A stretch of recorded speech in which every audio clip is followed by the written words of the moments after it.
It's a make or miss league. It's a make or miss league. Oh, I have no idea. Make. Miss. It's a make or miss league.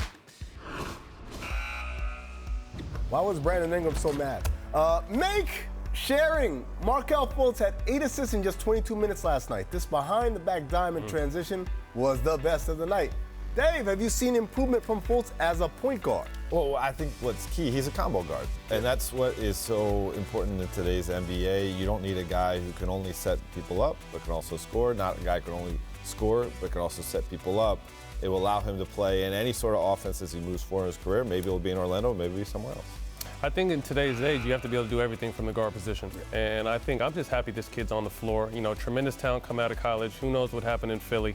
But I'm glad that he's back out there smiling, having a good time, and playing the game he loves. So all I ever said, you're doing all that stuff, don't worry about the jump shot. Play your game. Miss respect. T-Wolves rookie Jarrett Culver threw down on Robin Lopez and talked a little smack.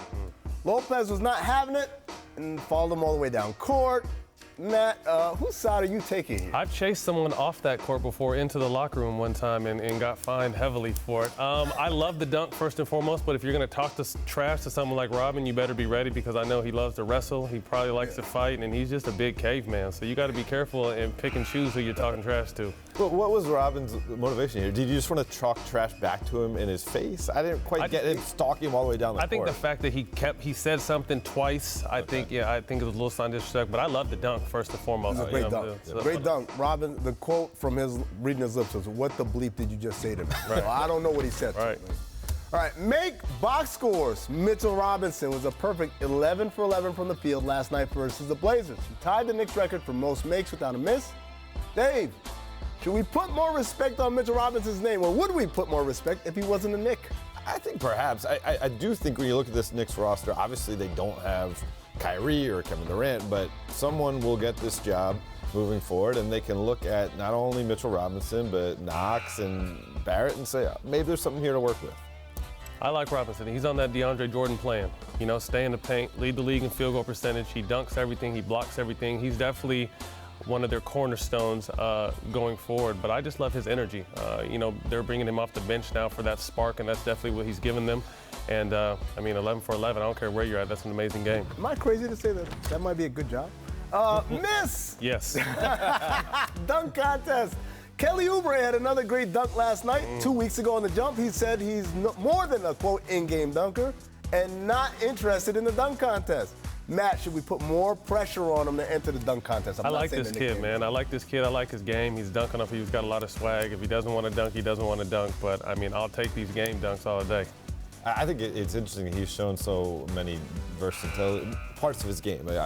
He found himself as a scorer coming out of Kansas, and then he was becoming a defender.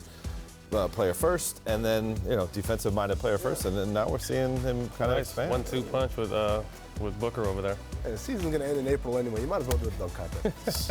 Make collaboration. Speaking of poster dunks, does anyone end up in these situations more than Aron Baynes? Poor guy. AD got him last night on this alley-oop. Everybody just wants to climb the mountain, though, and they know why? Because if you get him, it's just going to look so impressive because he looks like a mound of a person. Strong dude. And you contrast that with some big athletic or a smaller athletic guy going over him, it's going to make for highlight reels and Instagram likes. I respect him going for all these blocks. You're going to get dunked on when you go for these blocks, but he just gets dunked on a little more than average. Where are the blocks, though? Oh, we had a little altercation. Look at that. First of all, look how young he looks without the beard. Second of all, I think he wanted to show his toughness, but he's not going to out-tough me. He just wrestled him into the crowd. Poor photographer. Yeah. And then what do the hands up mean? You know they want to give me a T anytime I'm on that court. So time to run it back to the top 3 most memorable dunks on Aron Baynes. First up, this game, same game we just saw, Blake Griffin in 2015. Spurs and Clippers, game 1 of the playoffs. Oh, disgusting. Just filthy. Is that why he grew the beard? So he could just disguise himself from the old highlights? Number 2, Giannis in 2018, Eastern Conference first round, and that same, yeah, it is kind of the same dunk, right? Coming on the same. Right through. Yeah. Again, I want to see someone show me some blocks that he's had. Same season, number 1, Joel Embiid in the Eastern Semi.